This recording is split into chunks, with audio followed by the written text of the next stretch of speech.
নমস্কার। সকলকে শুভ সন্ধ্যা। আ আমাদের সাথে আজকে আছেন বিশিষ্ট সঙ্গীত শিল্পী এবং আমাদের সোসিওলজির একজন প্রফেসর ডক্টর আরাত্রিকা ভট্টাচার্যা মহাশয়া। আমি অধ্যাপক সমীরণ দাসকে অনুরোধ করব যে ম্যামের একটা ছোট্ট ইন্ট্রোডাকশন দেওয়ার জন্য। প্রথমেই ক্ষমা চেয়ে নিচ্ছি একটু বাইরে থাকার জন্য। তো মহাশয়কে অসংখ্য ধন্যবাদ আমাদের এই প্ল্যাটফর্মে আজকে উপস্থিত হওয়ার জন্য। Doctor Bhattacharya, assistant professor and HOD, department of sociology, Saint Xavier's College, Bardhaman. তো আজকের আলোচনার আমাদের টপিক রয়েছে ethnography as a qualitative research method in social science. তো মহাশয়কে অসংখ্য ধন্যবাদ আমাদের এই প্ল্যাটফর্মে আজকে উপস্থিত হওয়ার জন্য। মহাশয়কে অনুরোধ জানাচ্ছি আজকের আলোচনাটি শুরু করার জন্য। ধন্যবাদ। অসংখ্য ধন্যবাদ রাষ্ট্রবিজ্ঞান চর্চা কেন্দ্রকে। আজকে সোশ্যাল সায়েন্স রিসার্চের একটি খুব গুরুত্বপূর্ণ research method, qualitative research method ethnography নিয়ে আলোচনা করব। আমি অ্যাডমিনকে বলছি একটু আমার পিপিটিটা যদি শেয়ার করে দেন স্ক্রিনে, তাহলে আমি আমার বক্তব্য শুরু করব। অসংখ্য ধন্যবাদ। প্রথমেই যেটা বলার সেটা হচ্ছে যে এথনোগ্রাফি কি। এথনোগ্রাফি নিয়ে আমাদের আজকের আলোচনাটা কেন? এথনোগ্রাফি মেথড হিসেবে is very closely connected with anthropology. Definitely তারপরে পলিটিক্যাল সায়েন্স, সোশিওলজি বা আদার ডিসিপ্লিনসে সেটা ধীরে ধীরে ছড়িয়ে পড়ে। কিন্তু সোশিওলজির থেকেও আগে এথনোগ্রাফি ইমার্জ করেছিল একটা অ্যাপ্রোচ হিসেবে, ফিল্ড স্টাডির একটা অ্যাপ্রোচ হিসেবে, to address the central concern of anthropology, of knowing the other culture through observation.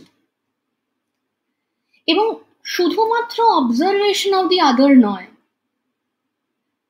আমি কাকে আদার বলবো সেটা বুঝতে গেলে আমাকে জানতে হবে the peculiarities of what is considered as my own, তার মানে নেটিভ এবং যে যাকে আমি অবজার্ভ করছি তার মধ্যে একটা সেগ্রিগেশন, তার মধ্যে একটা পার্থক্য।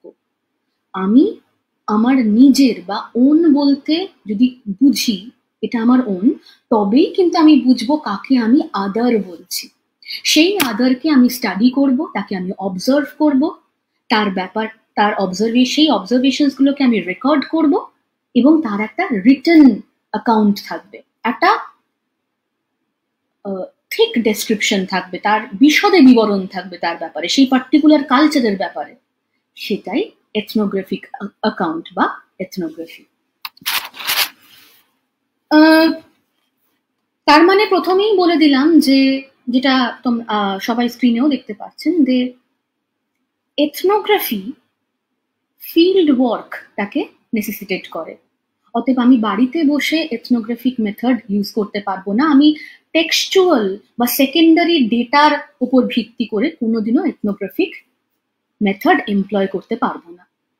আমাকে অ্যাজ অ্যান এথনোগ্রাফার একটা জিওগ্রাফিক্যাল লোকেশনে, আমার বাড়ি থেকে অনেক দূরে, যেখানে সেই আদার কালচার আছে, তাকে স্টাডি করার জন্য তাদের সোশ্যাল লোকেশন বা জিওগ্রাফিক্যাল লোকেশনে নিজেকে সিচুয়েট করে তাদেরকে স্টাডি করতে হবে, not only through observation but through an immersion in the field. Immersion মানে ডুবে যেতে হবে, তাদের জীবন শৈলী, জীবনযাত্রা, তাদের সংস্কৃতিতে নিজেকে, নিজের কালচারটাকে পিছনে ফেলে তাদের কালচারে আমাকে ডুব দিতে হবে।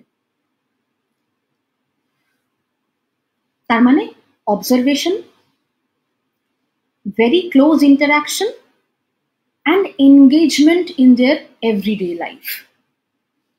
Recording those observations and writing about it. এই সবটা মিলিয়ে ethnographic account.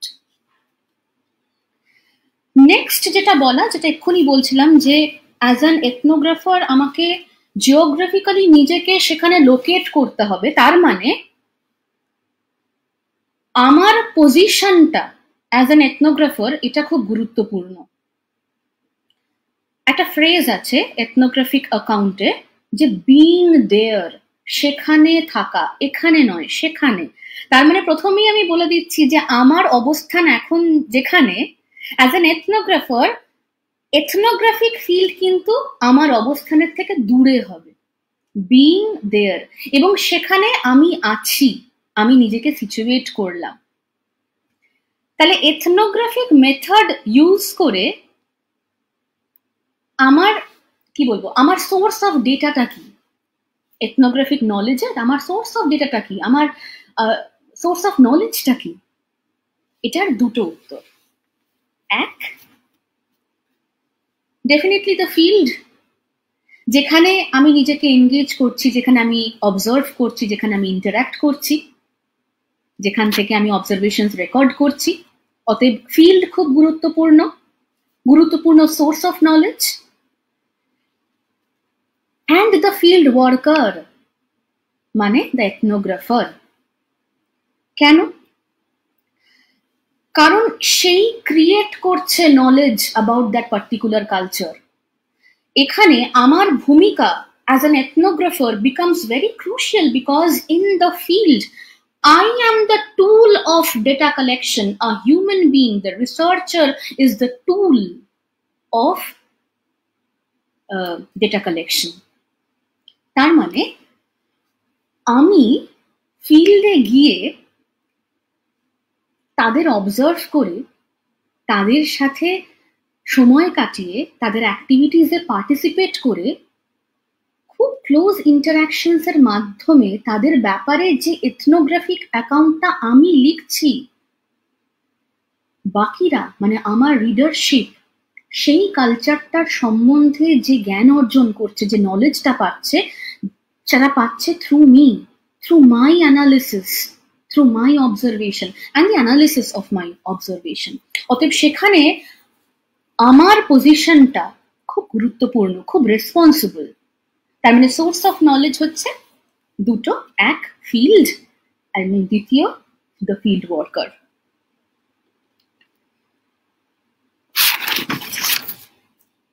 চলে যাই পরবর্তী স্লাইডে। যেটা স্লাইডে দেখা যাচ্ছে, the definition of ethnography. Ethnography is a research method distinctive to social anthropology, later adopted by sociology. It involves field work, close interaction, observation, and engagement in everyday life of a culture. Among field work, the researcher produces an account of a culture or society through close interaction, observation, and engagement in the everyday life of people from a particular culture. The written account is known as ethnography. এটা নিয়ে আমরা আলোচনা করলাম। এবার এটা তো বুঝলাম যে এথনোগ্রাফি কি, সেখানে ফিল্ড ওয়ার্ক এবং ফিল্ড ওয়ার্কার তাদের গুরুত্বটা কি। Let us go deep into the technique of doing ethnography. Ethnographic field work যখন আমরা করব, তখন আমরা ফিল্ডে কি কি টেকনিক ইউজ করব। যেটা প্রথমেই বলেছি, এক নম্বর হচ্ছে observation. Observation is predominantly used as an ethnographic method. যেখানে as a ethnographer, I am observing my natives, I am recording the observation, and I am writing an account of what I am observing. কিন্তু সেটাই যথেষ্ট নয়। পরের ধাপে গিয়ে বলা হচ্ছে যে শুধু অবজারভেশন নয়, তোমাকে পার্টিসিপেন্ট অবজারভেশন করতে হবে। এখানে একটা কথা বলি, এটা হয়তো রেপিটেটিভও হয়ে যাবে, পরবর্তী আলোচনাতেও এই কথাটা আমি আনবো, যে দেখা এবং তাকানো এই দুটোর মধ্যে তফাৎ আছে, তাই তো? তার মানে এথনোগ্রাফার হিসেবে আমি যদি নিজেকে একজন, যাদেরকে স্টাডি করছি তাদের থেকে আলাদা, একজন সায়েন্টিস্ট এবং একজন অবজারভার বা একজন অনলুকার এইভাবে দেখি, তাহলেও আমি কিছু দেখবো, অবশ্যই আমি দেখবো। কিন্তু সেই দেখা রেকর্ড করে আমি যেটুকু রিটেন অ্যাকাউন্ট লিখবো, that is not necessary বা that is not sufficient for an ethnographic account. অতএব আমাকে তাঁদেরই একজন হতে হবে যাদেরকে আমি স্টাডি করছি। And how do I do that? By participating in their activities. That means I am observing while I am participating, which is known as participant observation. Next হচ্ছে learning the language. Very very important. কেন important সেটা কোত্থেকে এলো পরে বলছি। হচ্ছে ভাষা জানা। ভাষা মানে যাদেরকে আমি স্টাডি করছি তাদের ভাষা জানা তিনটে কারণে ইম্পর্টেন্ট। এক তো অবশ্যই তাদের সাথে সরাসরি কমিউনিকেট করতে পারা, কমিউনিকেটিং উইথ মাই নেটিভস। 2 নম্বর হচ্ছে আমার অবজারভেশনের ক্ষেত্রে তারা নিজেদের মধ্যে কি কথোপকথন করছে সেটা বুঝতে পারা, তার জন্য আমাকে তাদের ভাষা জানতে হবে। এবং 3 নম্বর, শুধু কথা বলা বা কি কথা বলছে সেটা বোঝার জন্য নয়, একটা ভাষা আমাকে বলে দেবে অনেক নন ভার্বাল কমিউনিকেশন, অনেক সিম্বলিক ইন্টারাকশন। এটা এমনি ছাত্রদের জন্য যদি কেউ জয়েন করে থাকে তাদের জন্য বলি। ধরো তুমি কলেজ থেকে বাড়ি ফিরছো, তোমার বাবা তোমায় কিছু একটা কিনে আনতে বলেছেন কারণ তোমাদের বাড়িতে পরের দিন পুজো আছে। বেশ, তাহলে পুজোতে আমার ফুল লাগবে। আমি কলেজ থেকে ফেরার সময় আমি পুজোর জন্য ফুল কিনে আনার কথা, যেটা আমি ভুলে গেছি। ধরো পোল্যান্ড থেকে কেউ এসে বাঙালি সংস্কৃতির ওপর কাজ করছেন, বাঙালিদের পুজো আর্চা, সে ঘুরতে ঘুরতে তোমার বাড়িতে এসে তোমার বাবা আর তোমার কমিউনিকেশনটাকে বোঝার চেষ্টা করছেন। তোমার বাবা তোমায় জিজ্ঞেস করলেন যে কি রে, তোকে বলেছিলাম ফুল কিনে আনতে, তুই এনেছিস? তুমি বলছো এই যা। হয়তো সে বাংলা শিখেছেন, যিনি তোমাকে অবজার্ভ করছেন, তাহলে তিনি কি এক্সপেক্ট করছেন তোমার উত্তর হওয়া উচিত না আমি ফুল কিনে আনিনি। কিন্তু তুমি কি বলছো এই যা। এই যা মানেই যে তুমি ভুলে গেছো, এটা যে অবজার্ভ করছে সে বুঝতে পারবে না যদি সে যাকে স্টাডি করছে তাদের ল্যাঙ্গুয়েজ প্রফিসিয়েন্সি তার অ্যাজ অ্যান এথনোগ্রাফার না থাকে। 4 নম্বর, এস্টাবলিশিং র্যাপো। খুব গুরুত্বপূর্ণ। তুমি আমাকে স্টাডি করতে চাইলে আমি তোমাকে আমায় স্টাডি করতে দেব কেন? আমার যদি সবসময় মনে হয় যে আমার উপর সার্ভিলেন্স করা হচ্ছে, কেউ দূর থেকে আমাকে অবজার্ভ করছে, আমার গতি প্রকৃতি, আমার বিভিন্ন ফেস্টিভ্যালস, আমার বাড়িতে ঢোকা বেরোনো, কেউ আমাকে সবসময় লক্ষ্য করছে, আমি একটা নজরদারির মধ্যে আছি, তাহলে কি মনে হয় যে দেখতে চাইছে সে সম্পূর্ণভাবে দেখতে পাবে? পাবে না। আমি দেখাবো না, আমি ভয় পেয়ে যাব। আমি কাকে উজাড় করে আমার সব কথা বলবো, আমার সংস্কৃতির সব এলিমেন্ট তার কাছে সবটুকু দিয়ে দেব, যখন আমার মনে হবে সে তো আমারই একজন। তখন essentially the geographical or the spatial difference between the onlooker or the ethnographer and the native or the respondents, সেই গ্যাপটা, সেই ডিস্টেন্সটা কমে আসে। আমার মনে হয় আমারই মতন সে যে আমাকে স্টাডি করছে, সে তো আমারই বাড়িতে খাচ্ছে, আমারই ভাষা বলছে, আমার সাথে আমার সমস্ত ইভেন্টসে সে পার্টিসিপেট করছে, তার মানে সে তো আমার বন্ধু, তাকে তো ভরসা করে সবটুকু বলাই যায়। তার মানে 1 observation, 2 participant observation, 3 language learning, আর 4 হচ্ছে creating a rapport with the natives of the particular culture I am study.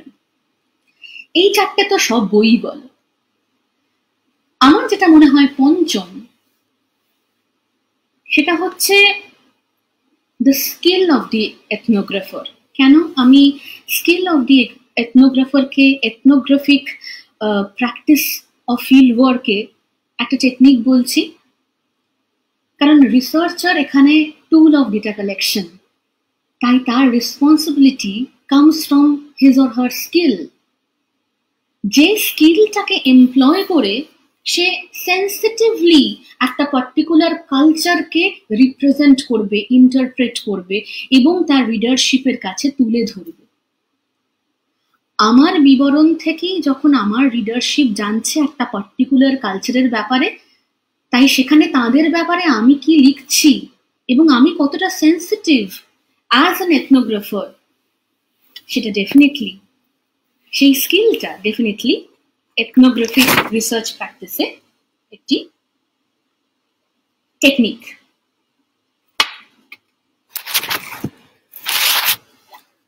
ছোট্ট করে চলে যাই দ্য হিস্টোরিক্যাল রুটস অফ এথনোগ্রাফিতে। Historical roots of ethnography actually ধরে নেওয়া যেতে পারে বায়োলজিক্যাল সায়েন্স থেকে, যখন আলফ্রেড কর্ট হ্যাডন তার টিমের সাথে ethnographic documentation করতেন regarding the habits and characteristics of flora and fauna in the Torres Strait Islands. বলা হয় এই হ্যাডনই, মানে হ্যাডনের সূত্রেই ন্যাচারালিস্ট ডিসকোর্সে অ্যানথ্রোপোলজিক্যাল ফিল্ড ওয়ার্ক কিভাবে করা যেতে পারে তার অ্যাকাউন্ট আমরা পাই। হ্যাডনের পরবর্তী যুগে আমরা দেখেছি যে দ্য ব্রিটিশ অ্যানথ্রোপোলজিস্ট, তারা মানে তাদের সম্বন্ধে লেখা হয় that they were in a working ethnographic relationship with the missionaries. Working ethnographic relationship with the missionaries. Why? To document their rituals and their belief systems in the colonies of Europe. তাহলে historical roots দেখতে গেলে প্রথমে biological sciences, তারপরে colonial এরাতে documenting the beliefs and practices of the natives of the European colonies, especially among the missionaries and administrators of such colonies. তারপর আমরা দেখেছি positivist সায়েন্সেও এথনোগ্রাফির উল্লেখ আছে, যেখানে for a long period of time the method of observation was considered an ethnographic tradition, and that definitely bore the imprints of positivistic sciences. And even the early ethnographers espoused the value of objective scientific data collection. মানে ethnographyর মধ্য দিয়ে positivistic science-এ বলা হতো observation method টা যেন scientific data produce করে।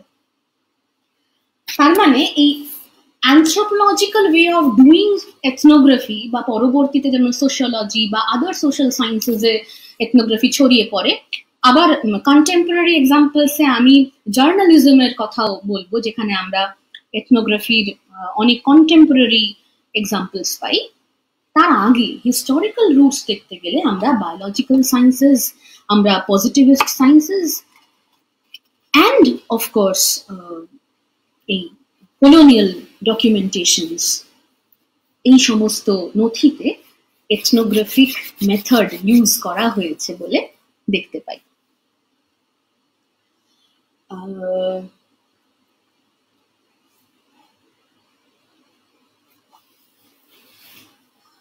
Anthropological model of doing এথনোগ্রাফির যদি কি বলবো ফাউন্ডার কাউকে ধরে এথনোগ্রাফিক রিসার্চ কি সেটা ক্যারেক্টারাইজেশন, সেটা স্ট্যান্ডার্ডাইজেশন হয়ে থাকে, সেটা definitely from the ethnographic account of the Polish-born functionalist anthropologist Bronislaw Malinowski. Proviland Islander, New Guinea, অস্ট্রেলিয়ার কাছে সেই নেটিভসদের সিস্টেম অফ এক্সচেঞ্জ নিয়ে তার ক্যানোনিক্যাল ওয়ার্ক, যেটা 1922 পাবলিশ হয়েছিল, the Argonauts of the Western Pacific, ধরে নেওয়া হয় that is one of the canons of ethnographic tradition. কেন?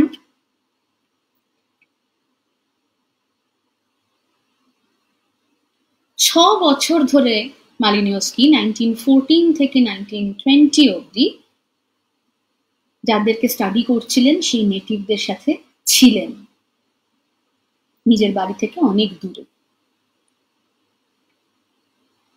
তাদের অবজার্ভ করেছেন, তাদের ভাষা শিখেছেন। কারণ মালিনোস্কির প্রেডেসেসর যেরকম হেনরি মর্গান বা ফ্রান্স বোয়াস, তারাও কিন্তু মালিনোস্কির আগে এথনোগ্রাফিক ট্র্যাডিশন বা এথনোগ্রাফিক অ্যাকাউন্ট অফ দেয়ার এক্সপেডিশনস আমাদের কাছে তুলে ধরেছেন, কিন্তু তারা রিলাইড অন নেটিভ ইন্টারপ্রেটার্স, যেটা মালিনোস্কি করেন। এবং মালিনোস্কির এই কাজটা পাবলিশ হওয়ার পর that only became the standard procedure of doing an ethnographic field work. মালিনোস্কির বইতে আমরা পড়েছি, আমি এখানে একটা রিড আউট করছি। Malinowski lived as a native among the natives. Malinowski lived as a native among the natives for many months together, watching them daily at work and at play, conversing with them in their own tongue, মানে তাদেরই ভাষায় তাদের সাথে communicate করে, and deriving all his information from the surest sources. Definitely personal observation and the statements made to him directly by the natives in their own language without the intervention of the interpreter. And this became the standard norm of doing ethnographic research. এর বাইরে definitely যেটা বললাম যে মালিনোস্কির আগে Henry Morgan আছেন, আমাদের France বোয়াস আছেন, এদেরও আমরা ডিফারেন্ট এথনোগ্রাফিক অ্যাকাউন্টস এর ব্যাপারে আমরা জানি। মালিনোস্কির কন্টেম্পোরারি হিসেবে ধরা যায় মার্গারেট মিডকে।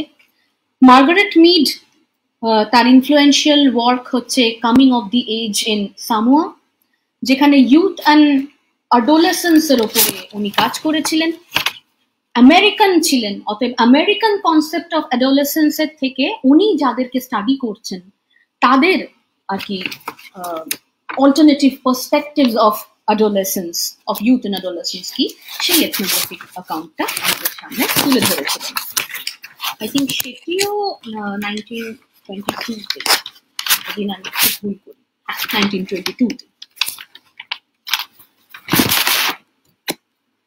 তার মানে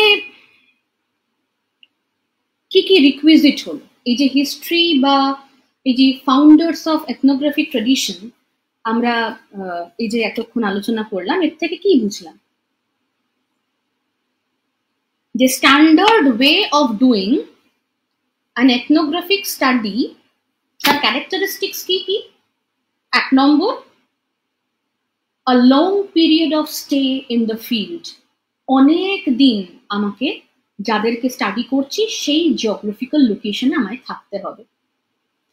আমি অমুক কালচারকে স্টাডি করছি, আমি 2 দিন সেখানে গেলাম, 5টা ইন্টারভিউ নিলাম, বাড়ি এসে ইন্টারভিউগুলোকে ট্রান্সক্রাইব করে লিখে দিলাম, সেটা এথনোগ্রাফি নয়। অতএব দীর্ঘদিন আমি যাদেরকে স্টাডি করছি তাদের সাথে সহবাস করা, এটা একটা রিকুইজিট।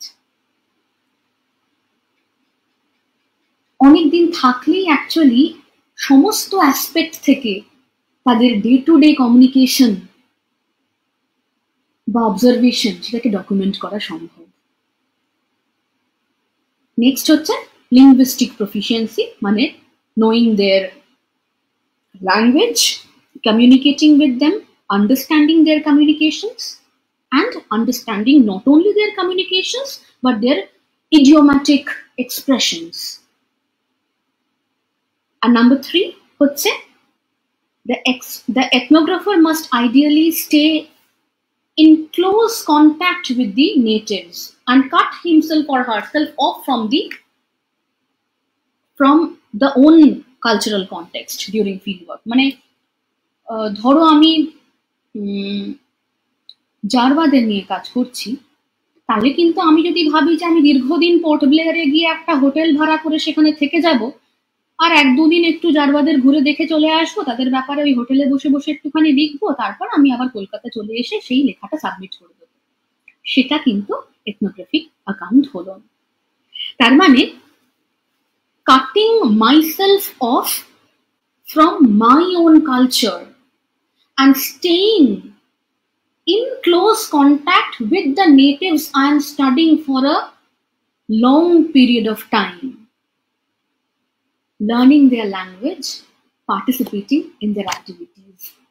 এই সবগুলোই হচ্ছে requisites of ethnographic fieldwork, and যেটা প্রথমেই বলেছিলাম, observing শুধু নয়, immersing in the field, আমার ফিল্ডে ডুব দেওয়া।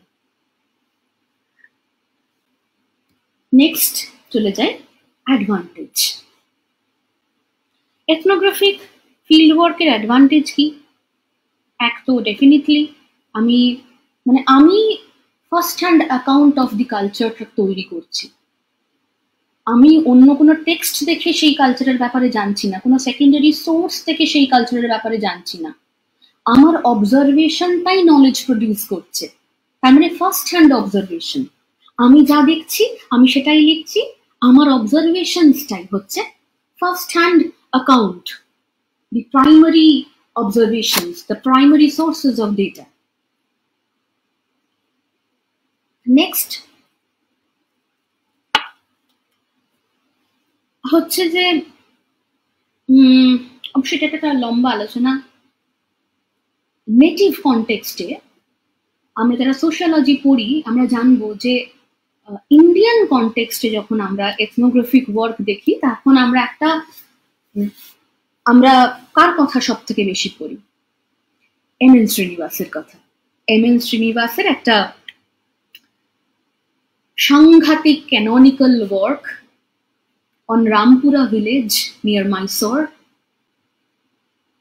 যেটা তার আগে মনুস্মৃতি থেকে আমরা লোকাল কাস্ট সিস্টেম কিভাবে ফাংশন করে তার সম্বন্ধে আমাদের যে টেক্সচুয়াল নলেজটা হয়েছিল, the field view of the same caste system and how that interplays with each other, the social location of different caste and how it interacts, সম্পূর্ণ চিত্রটাই বদলে গেল যখন আমরা বুক ভিউ থেকে ফিল্ড ভিউতে গেলাম। সেটা আমরা এম.এন. শ্রীনিবাসের অ্যাকাউন্টে সব থেকে বেশি বুঝেছি। অতএব একটা ফার্স্ট হ্যান্ড অবজারভেশন, একটা হচ্ছে provides accounts of local practices and social transformations, offering a field view as opposed to the book view.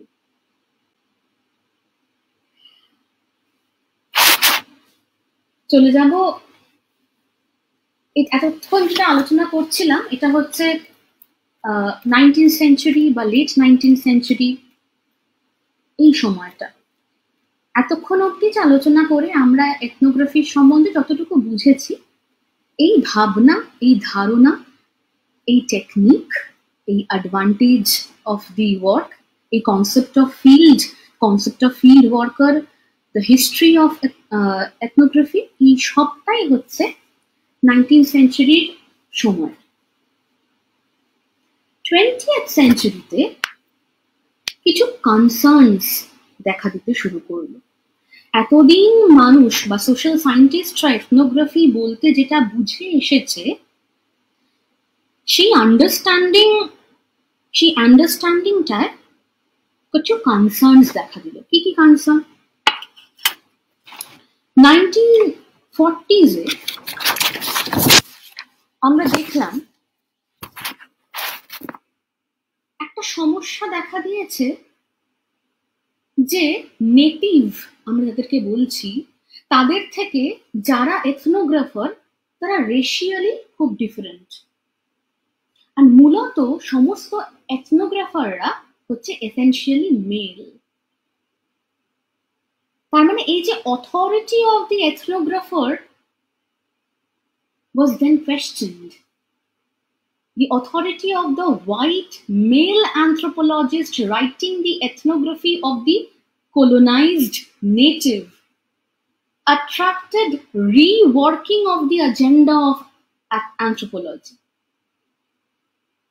এই যে রিওয়ার্কিং টা সম্ভব না সম্ভব নয়, সেটার জন্য আমাদের একটা the example that comes handy হচ্ছে এমএন শ্রীনিবাসের যে এথনোগ্রাফিক অ্যাকাউন্ট। এমএন শ্রীনিবাস নিজে সাউথ ইন্ডিয়ান ছিলেন এবং উনি স্টাডি করেছিলেন একটা সাউথ ইন্ডিয়ান ভিলেজ। তার ডকুমেন্টেশনটা, তার এথনোগ্রাফিক ডকুমেন্টেশনটাকে আমরা এথনোগ্রাফিক বলছি, কিন্তু ট্রেডিশনাল মডেল অফ অ্যানথ্রোপোলজি যদি আমরা ফলো করি তাহলে তো রেশিয়ালি খুব একটা ডিফারেন্ট নন। M N Srinivas as an ethnographer from the natives he study, ভাষাও তো সবটাই জানা। তার মানে আমি একজন সাউথ ইন্ডিয়ান হয়ে আমি সাউথ ইন্ডিয়ান ভাষা বুঝে আমি সাউথ ইন্ডিয়ান ভিলেজকেই যখন স্টাডি করছি, তাদের সাথে দীর্ঘদিন থেকে তাদের জীবনশৈলীতে পার্টিসিপেট করে বাকি বাকি যা যা রিকুইজিট সেগুলোকে ফুলফিল করে, সেটাকেও কি আমি এথনোগ্রাফি বলবো?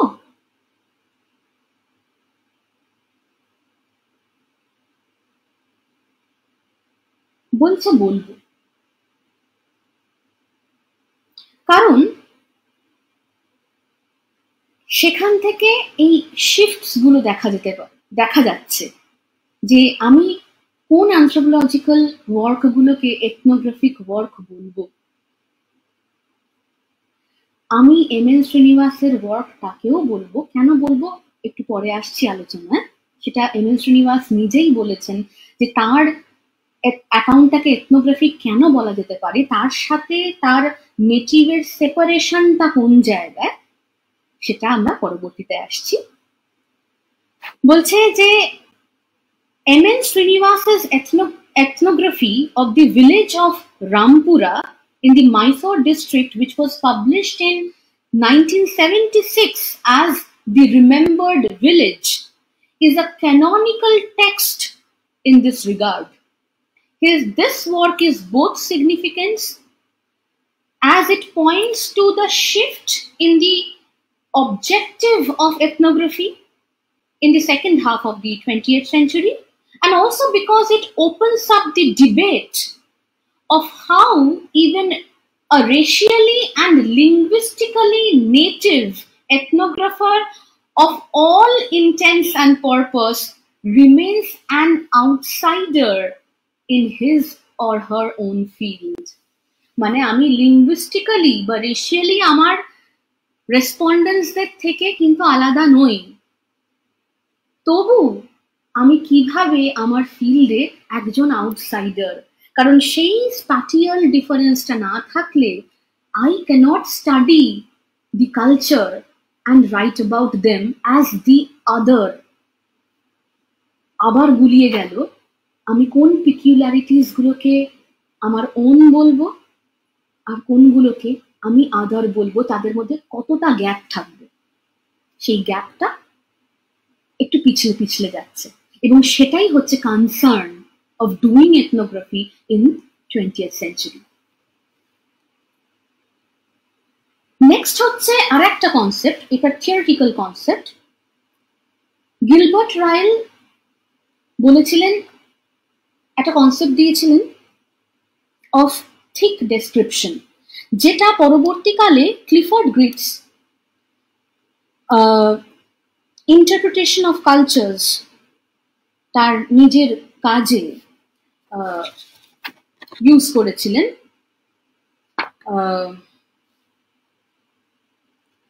সেখানে বলেছিলেন যে thick description is necessary for ethnographic researcher. Thin description তাহলে কি? Thin description হচ্ছে describing my observation. Thick description কি? Writing about the interpretation of the culture. How do I interpret? এখানেই কিন্তু পজিটিভিস্ট থেকে ইন্টারপ্রেটিভিস্ট মডেলে ঢুকে গেলাম আমরা। ইন্টারপ্রেটিভ অ্যানথ্রোপোলজি সেখানে বলছে যে ethnographic work is not seen as a scientific method of collecting and writing up facts about a certain culture.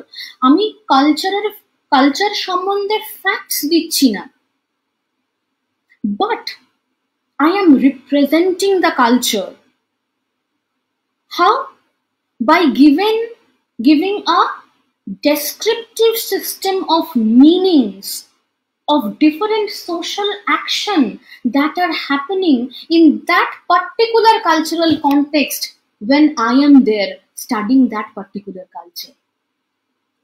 অতএব বিভিন্ন কালচারাল কনটেক্সটে কোন সোশ্যাল অ্যাকশন কি মিন করে অ্যাজ অ্যান এথনোগ্রাফার, সেটাকে ইন্টারপ্রেট করে তুলে ধরাটাও আমার responsibility, just not writing the description of my mere observations.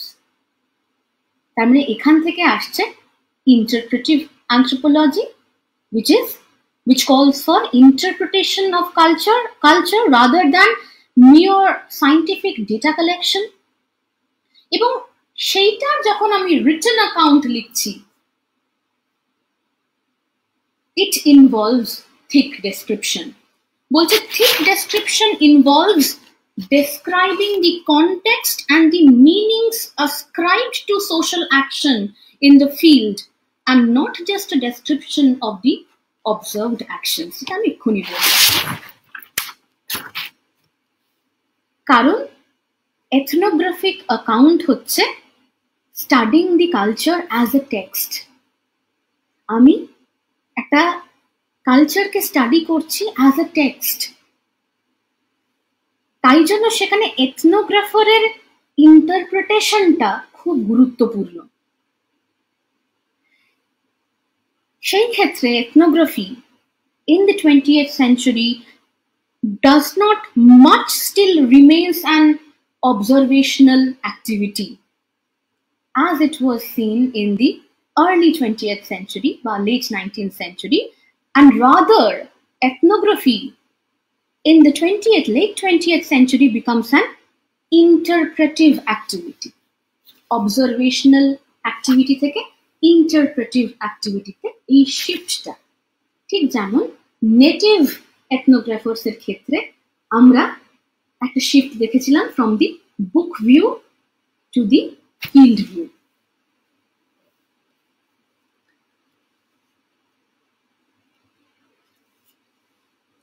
চ্যালেঞ্জেসে ঢুকবো সেটার আগে বলি যে এই যে শিফটের কথাটা আলোচনা করলাম,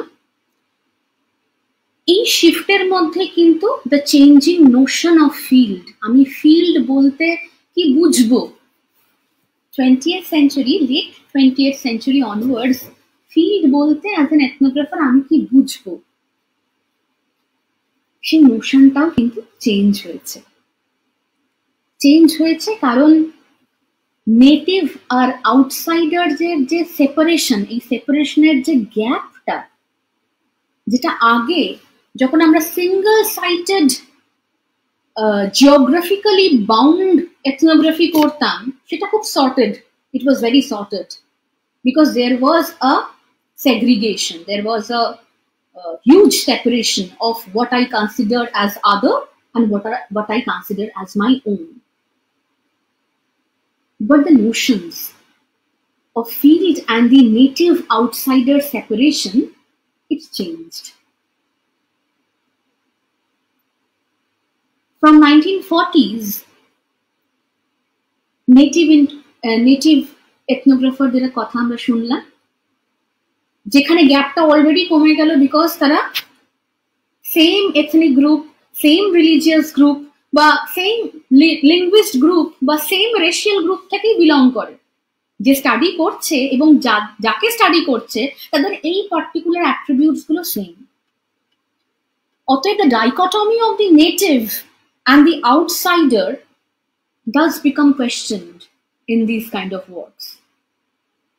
যদি আমি ট্রেডিশনাল মডেল অফ অ্যানথ্রোপোলজি যেটা বলছে অ্যাবাউট এথনোগ্রাফিক মডেল সেটাকে ফলো করি। আর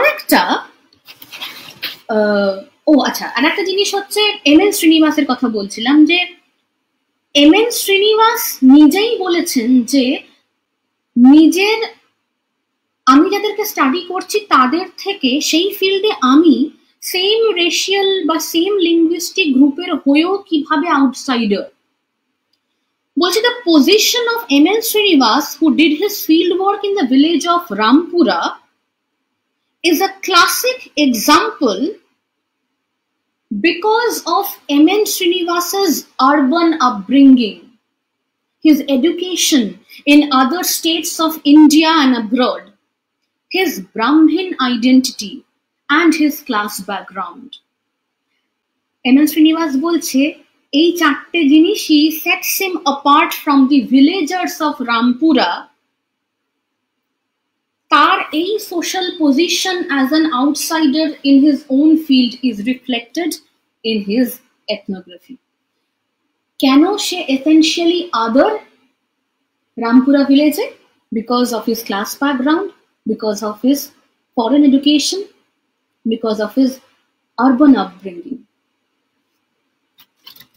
Next হচ্ছে একটা ইন্টারপ্রেটিভ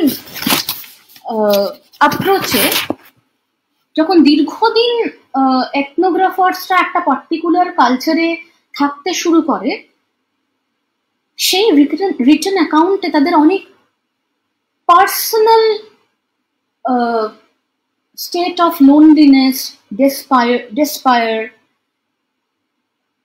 সেগুলো ফুটে ওঠে, তাদের বায়াসেস ফুটে ওঠে। আমরা মালিনোস্কির ডায়েরি থেকে জানতে পেরেছিলাম where he recorded his loneliness, his despair and sometimes his contempt for the field. There was a renewed interest in the need to locate ethnographies in the personal experiences of the ethnographers in that case. আর একটা concern of the 20th century এটাও,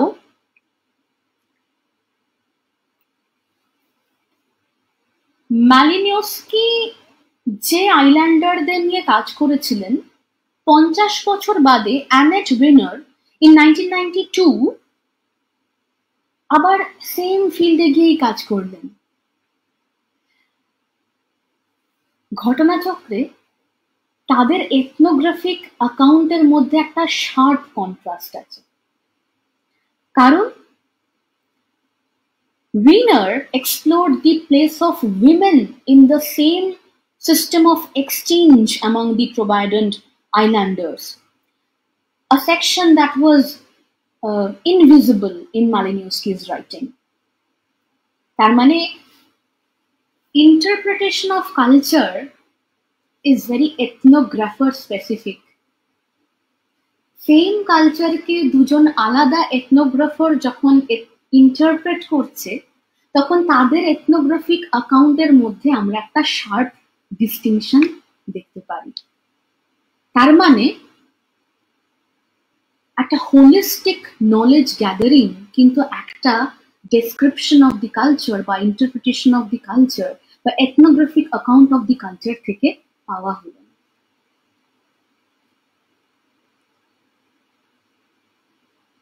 এর পরবর্তী concern হচ্ছে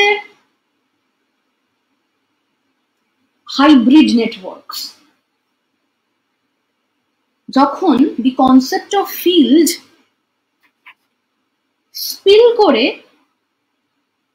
চলে গেল two urban spaces. শ্রীবাস্তবের একটি কাজ আছে 2014-এ, যে এথনোগ্রাফিক ফিল্ড ওয়ার্ক করেছিল on the network of the slum dwellers and other various groups in the urban spaces of Delhi. সেটাকেও আমরা এথনোগ্রাফিক অ্যাকাউন্ট বলছি। তার মানে এই প্রিমিটিভ ভিলেজ লাইফ বা প্রিমিটিভ কালচারকে আদার বলে তাকে স্টাডি করা, এই নোশন থেকে আমরা বেরিয়ে আমরা in-depth study of an urban space, সেটাকেও একটা এথনোগ্রাফিক ফিল্ড হিসেবে ধরছি ইন দি 20th সেঞ্চুরি বা তার পরবর্তীতে। And the last change in ethnographic work, in the notion of doing ethnographic work, is definitely the concept of George Marcus, that is multi-sited ethnography. Multi-sited ethnography 1990s-এ বললো যে it is very much needed to decenter the idea of the field. এই যে central idea of the field আছে, এটাকে ডিসেন্টার করতে হবে। Because of migration, because of flow of images and ideologies across geographical and the cultural borders, which means that culture cannot be contained in a very neat geographical boundary.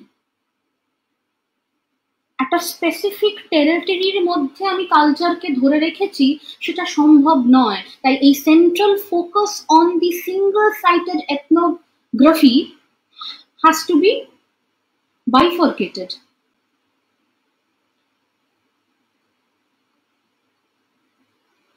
এটা নিয়ে একটা দীর্ঘ আলোচনা হতে পারে, মানে মাল্টি সাইটেড এথনোগ্রাফি একটা বড় প্রেক্ষিত, এবং রাষ্ট্রবিজ্ঞান চর্চা কেন্দ্র আমাকে পরবর্তীতে কখনো আবার ডাকলে এই লেকচারটার কন্টিনিউয়েশন হিসেবে আমি মাল্টি সাইটেড এথনোগ্রাফি নিয়ে অনেকটাই বলতে পারবো। এখন আমি খুব অল্প ছুঁয়ে যাচ্ছি।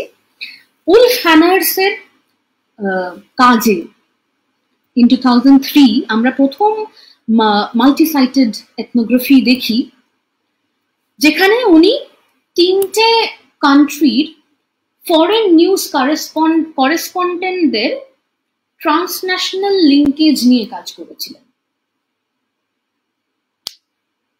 তার মানে the duration of field work, এক জায়গায় বহুদিন থাকা, এটা the contemporary way of doing ethnographic রিসার্চে কোয়েশ্চেন হচ্ছে। Because multi-sited ethnography explores the cultural relationships, but the trans-cultural relationships, and is not concerned about giving a holistic view of any bounded culture. Ethnographers in a multi-sited ethnography much more rely on the informants than their predecessors in order to follow this transnational linkages of multi-sites. এবার আমি যখন একাধিক সাইটকে deal করছি in a single ethnographic account, definitely participant observation সেখানে সম্ভব নয়। তার মানে participant observation is less likely in the multi-sited ethnographic approach. There might be a possibility of a field where there is no natives in a multi-sited ethnographic approach.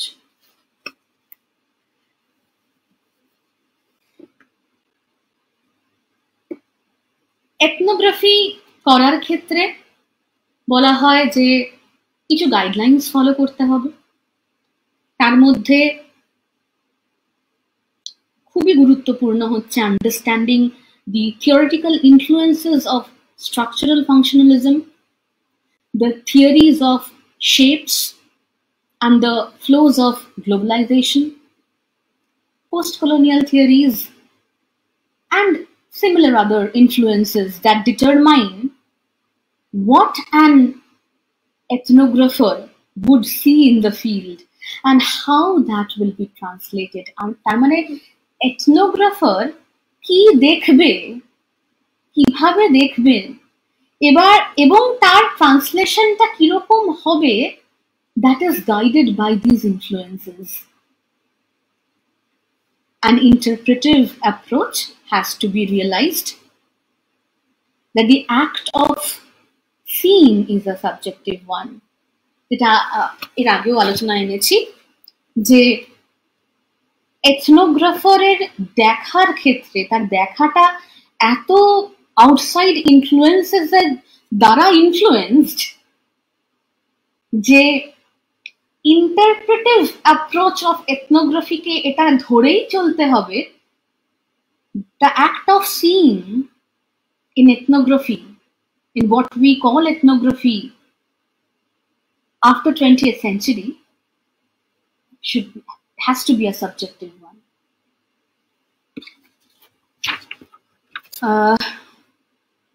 সময় কমে আসছে, চলে যাচ্ছি চ্যালেঞ্জেস। আচ্ছা, চ্যালেঞ্জে ঢোকার আগে আর একটা জিনিস বলি যে আমরা যেরকম অবজারভেশনের কথা বললাম, অবজারভেশন রেকর্ড করার কথা বললাম, সেটা লিখে ফেলার, সেটার ঠিক ডেসক্রিপশনের কথা বললাম, সেটার ইন্টারপ্রেটিভ মডেলের ব্যাপারে কথা বললাম। আর একটা খুব গুরুত্বপূর্ণ হচ্ছে এথনোগ্রাফিক রিসার্চ করার ক্ষেত্রে কি আমরা আর কোনো অল্টারনেটিভ ডকুমেন্টের উপরও রিলাই করতে পারি which will aid our observation? হ্যাঁ, পারি।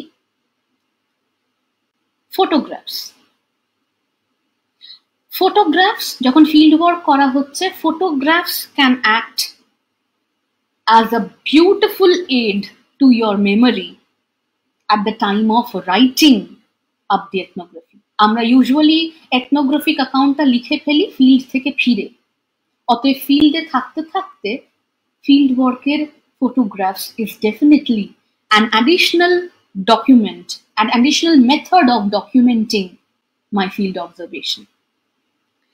এছাড়াও কন্টেম্পোরারি কনটেক্সটে যেখানে নোশন অফ ফিল্ড বদলে যাচ্ছে, সেখানে the ethnography of non-places, for example conferences, music festivals, কোনো religious festival,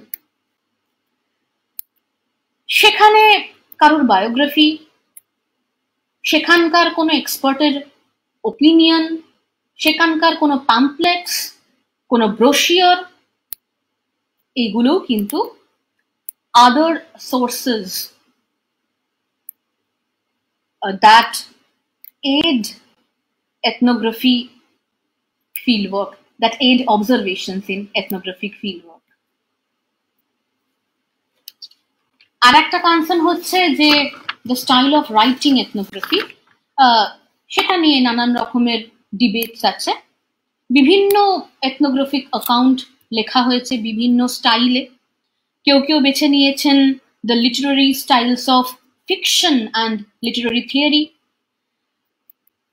কেউ কেউ যারা লংলি associated with the anthropological tradition, তারা বিভিন্ন রকমের কনটেক্সটকে ইনোভেটিভলি ইউজ করে একটা ডিটেইলড ডেসক্রিপশন দিয়েছেন, সেটাকেই এথনোগ্রাফিক রাইটিং বলা হয়েছে। কিন্তু কোনটাকে আমরা standard model of ethnographic account বলবো, সেইটা নিয়ে ডিবেট আছে।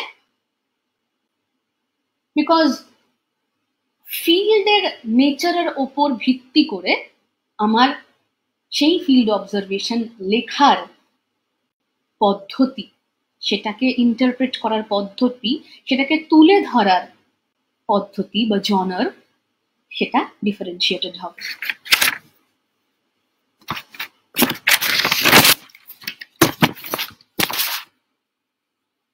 এথনোগ্রাফিক ফিল্ড ওয়ার্ক, তার তো চ্যালেঞ্জ কিছু স্ক্রিনে দেখাই যাচ্ছে যে ওভার রোমান্টিসাইজেশন অফ দি নেটিভ এর কোনো প্রয়োজন নেই। ডেফিনেটলি কিছু এথিক্যাল কনসিডারেশনস থাকবে, আমি আসছি সেটাতে। Multi-sited approach definitely possible in doing ethnography. এবং how do I represent my culture? Balancing my familiarity and my peculiarity towards the culture I'm studying while I'm writing about the culture is definitely a challenge. Social sciences এ আরো যা যা qualitative রিসার্চের ক্ষেত্রে আরো যা যা research approaches আছে, তাদের মধ্যে এথনোগ্রাফিক অ্যাপ্রোচকে চুজ করার ক্ষেত্রে কি কি লিমিটেশনস আছে।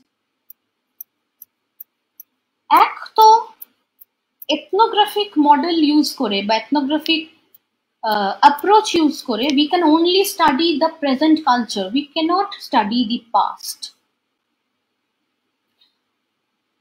পাস্টের অ্যাকাউন্টের জন্য আমাদের কিন্তু টেক্সচুয়াল ডেটার উপর ডিপেন্ড করতে হবে।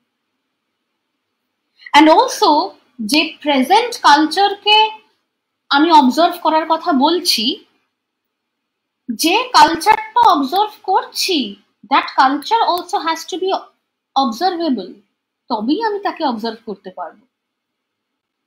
এটা প্রথম। দ্বিতীয় হচ্ছে রিসার্চারের moral standpoint, the ethical considerations. For example, আমার চোখের সামনে কেউ কারোর গলা কেটে দিল, মানুষ হিসেবে আমার কি এগিয়ে গিয়ে সেটা বন্ধ করা উচিত, প্রতিবাদ করা উচিত, নাকি একজন সায়েন্টিফিক অবজারভার হয়ে সেই কালচারে সেটাই হয়, আমি দূর থেকে সেটা হতে দিলাম, সেটা ঘটলো এবং সেটাকে একটা সোশ্যাল অ্যাকশন বলে আমি অবজেক্টিভলি সেটাকে ডকুমেন্ট করে আর সেই কালচারটাকে আমি রিপ্রেজেন্ট করলাম। অতএব the ethical position, the ethical consideration, the moral stand point of the researcher is definitely a limitation while doing ethnographic research. কারণ আমরা দিনের শেষে মানুষ, আমাদের moral values, scientific objectivism in the field সেটাকে হতে দেয় না, especially in the face of violence, in the face of threats in the field. Next limitation, যেটা একটু আগেই বলছিলাম, যে starkingly different ethnographic accounts by different researcher of the same field.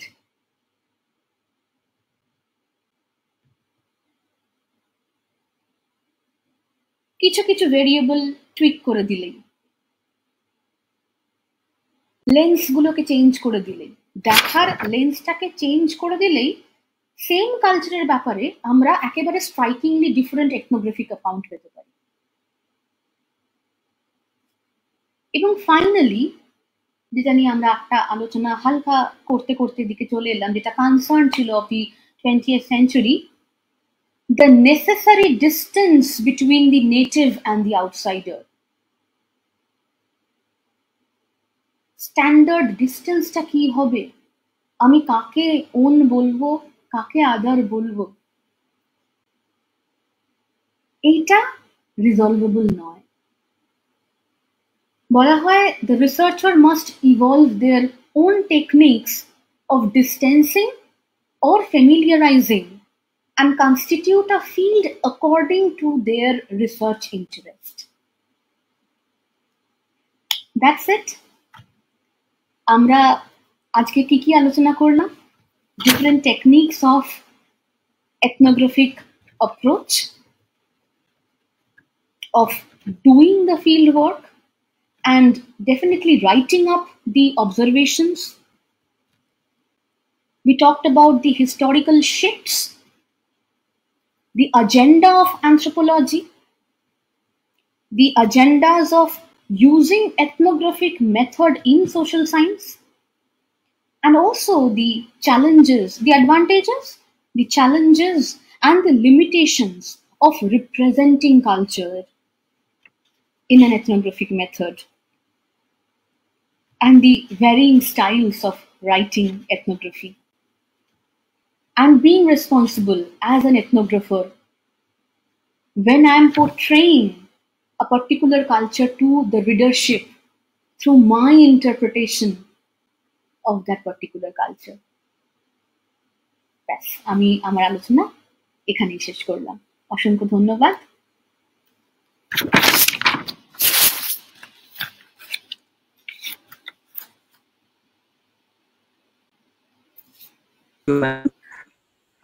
কিছু প্রশ্ন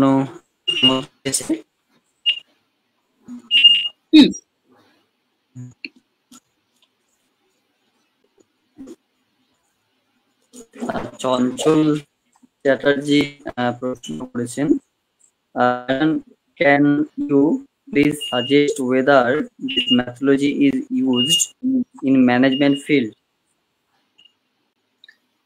Definitely, I talked about different field conception of field যেখানে বদলাতে থাকছে, সেখানে ম্যানেজমেন্টের প্রেক্ষিতে এথনোগ্রাফিক মেথডকে একটা কোয়ালিটেটিভ টুল হয়ে কোনো পার্টিকুলার রিসার্চের ক্ষেত্রে এমপ্লয় করা যাবে না কেন? সেটা ডিপেন্ড করবে সেই রিসার্চের ইন্টারেস্টের উপর।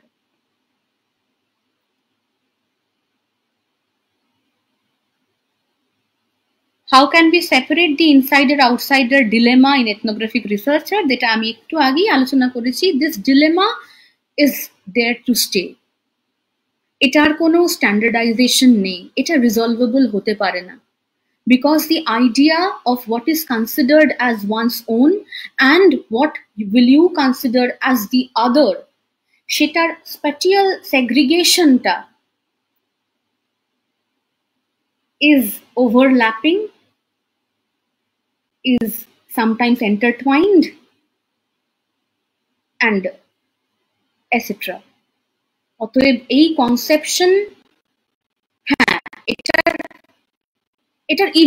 একটা ইভলিউশনারি পার্সপেক্টিভে আমাদেরকে দেখতে হবে। What is the key aspect of ethnographic research in India? Ethnographic research in India, প্রথমেই বললাম, the concept of field work and the field worker's geographical position, situating oneself in the field, direct observation of the culture I am studying, participating in their activities through close interactions and engagement, and writing a thick description of the culture that I am analyzing through my observations, I am interpreting through my observations.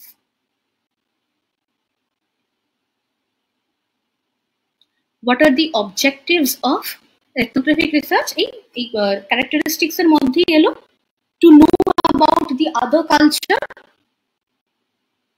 a thick description of the other culture.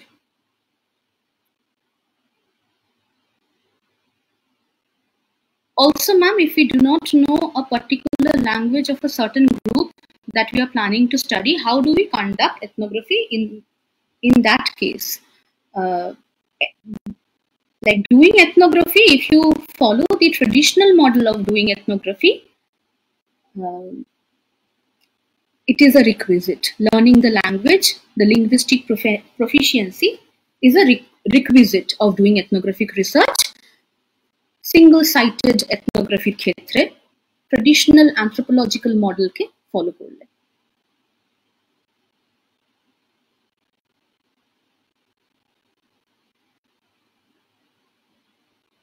Because it gives account of a culture. অন্য কোনো research মেথডে আমরা interpretation of culture পাই না।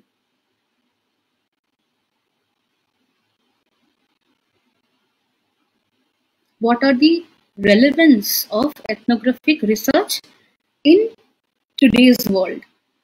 Transcultural networks, the global networks, journalism এর ক্ষেত্রে ভীষণভাবে use হয়। আমি একটু আগেই বললাম যে ট্রান্সন্যাশনাল কানেকশনস এবং কন্টেম্পোরারি রিসার্চেস অন এথনোগ্রাফি, এটা একটা মানে লম্বা আলোচনা, এটা পরবর্তীতে একবার নিশ্চয়ই বিশদে করব। উলফ হানার্সের বইটা পড়ো, অফ ট্রান্সন্যাশনাল কানেকশনস, তাহলে দেখবে জার্নালিজমের ক্ষেত্রে কি অদ্ভুতভাবে ইউজ হচ্ছে এখন ethnography. Is there any role of gatekeeper or translator in ethnographic research? হ্যাঁ, definitely. তুমি যদি ভাষা না জানো, তোমার আগের প্রশ্নটার সাথে এটা লিঙ্কড, যেটা আমি আমার বক্তব্যেও বলেছি যে মালিনোভস্কির যারা প্রেডেসেসর্স ছিলেন তারা কিন্তু ভাষা জানতেন না of the natives they are studying. সেই ক্ষেত্রে তাদেরকে রিলাই করতে হয়েছিল on a particular interpreter who's native to the field. সেই ক্ষেত্রে কিছু কি বলবো, সেই ক্ষেত্রে ডেফিনেটলি কিছু লিমিটেশনস থাকে সেই পার্টিকুলার এথনোগ্রাফিক অ্যাকাউন্টে, কিন্তু রোল তো অবভিয়াসলি আছে। তুমি ভাষা না জানলে অথচ সেই এথনোগ্রাফিক রিসার্চটা তুমি যদি ক্যারি আউট করো, সেই ক্ষেত্রে তোমাকে তো ডিপেন্ড করতেই হবে on an interpreter or on a translator.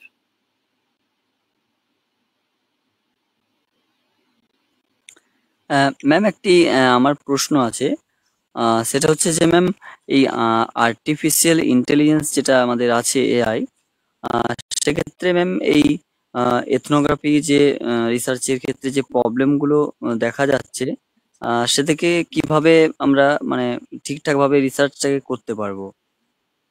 মানে এআই ইউজ প্রবলেম করে বলতে আপনার আদৌ এআই ইউজ করে আদৌ এথনোগ্রাফিক অ্যাপ্রোচ করা সম্ভব হবে কিনা, সেটাই একটা প্রথম প্রশ্ন। মানে আমি যদি মনে করি যে আমার mode of conducting research is through an ethnographic approach, তাহলে আমি কি বাড়ি বসে এআই এর ওপর ভরসা করব, বা এআই আমাকে যে নলেজটা প্রডিউস করবে about a certain section of the society or my field, I would say, that is not an ethnographic account of the culture I am going to study or I intend on studying.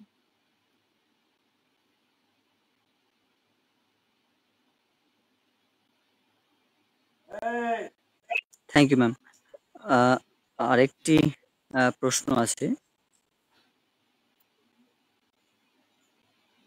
Ethnographic research explores the intricate relation between human beings and their natural environment. Maybe if humans can interpret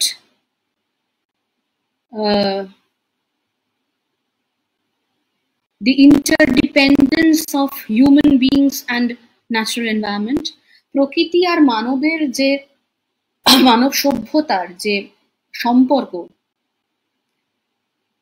সেটা যদি represent করা সম্ভব হয় through a ঠিক description, সেটা সম্ভব কিনা সেটা আগে ভাবতে হবে।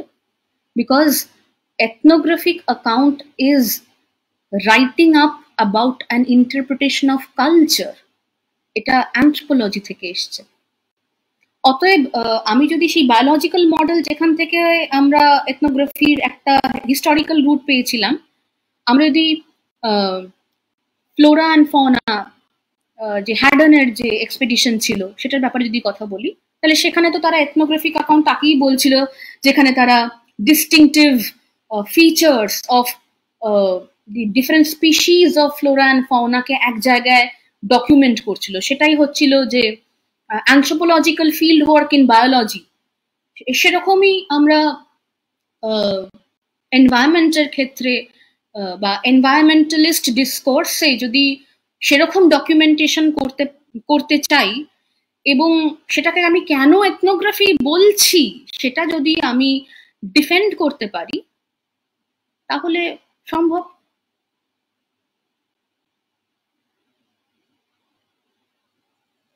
এটাই শেষ প্রশ্ন। হ্যাঁ, researchers bias is a limitation in ethnographic research, যেখানে researcher is a central tool of data collection in a method. Can that ever be scientific method? সেইটা নিয়ে প্রশ্ন এসেই যায়, কারণ রিসার্চার একজন হিউম্যান বিং যখন ডেটা কালেকশনের টুল, তার বায়াসেস থাকবেই, তার এথিক্যাল কনসিডারেশনস থাকবেই, তার মোরালিটি নিয়ে প্রশ্ন উঠবেই। যেটা আমি লাস্টেই বলছিলাম যে অবজেক্টিভ সাইন্টিফিক অবজারভেশন মরাল গ্রাউন্ডসে এসে সম্ভব নয় যখন ইউ ফেস ভায়োলেন্স or যখন your ethics are questioned when you are in the field. অতএব রিফ্লেকশনস তো এটাই যে রিসার্চার বায়াসেস, রিসার্চারের এথিক্যাল কনসিডারেশন, রিসার্চারের লোনলিনেস, যেটা মালিনিউস্কির লেখাতেও বারবার উঠে এসেছিল, তার স্টেট অফ মাইন্ড, তার বাড়ির জন্য মন কেমন। এবং আর একটা খুব মজার জিনিস আমি পড়েছিলাম যে রিসার্চার যখন ফিরে আসে ফিল্ড থেকে, দ্য হোম কামিং, তখন সে প্রত্যেক দিন যে কালচারে উঠতো বসতো শুতো ঘুমোতো সবসময় অবজার্ভ করতো, সেই সেটিংটা থেকে যে মুহূর্তে বাড়ি চলে এলো সে ধীরে ধীরে তার প্রত্যেক দিনের নুয়ান্সেস গুলোকে ভুলতে শুরু করলো। অতএব তখন বাড়ি ফিরে সে যে লেখাটা লিখছে সেখানে অনেক মাইনিউট ডিটেল বাদ পড়ে যায়। অতএব রিসার্চারের বায়াস বা রিসার্চারের অবস্থান সবটাই লিমিটেশন। Thank you ma'am. আজকের আলোচনা খুব সুন্দর হয়েছে। আজকে আমাদের সাথে যারা উপস্থিত ছিলেন শ্রোতা হিসাবে তাদেরকে অসংখ্য ধন্যবাদ। আশা করব সকলের ভালো লেগেছে আজকের আলোচনা। আজকের আলোচনা আমরা এখানেই শেষ করছি। সকলকে শুভরাত্রি। Thank you ma'am. Good night. Good night, thank you.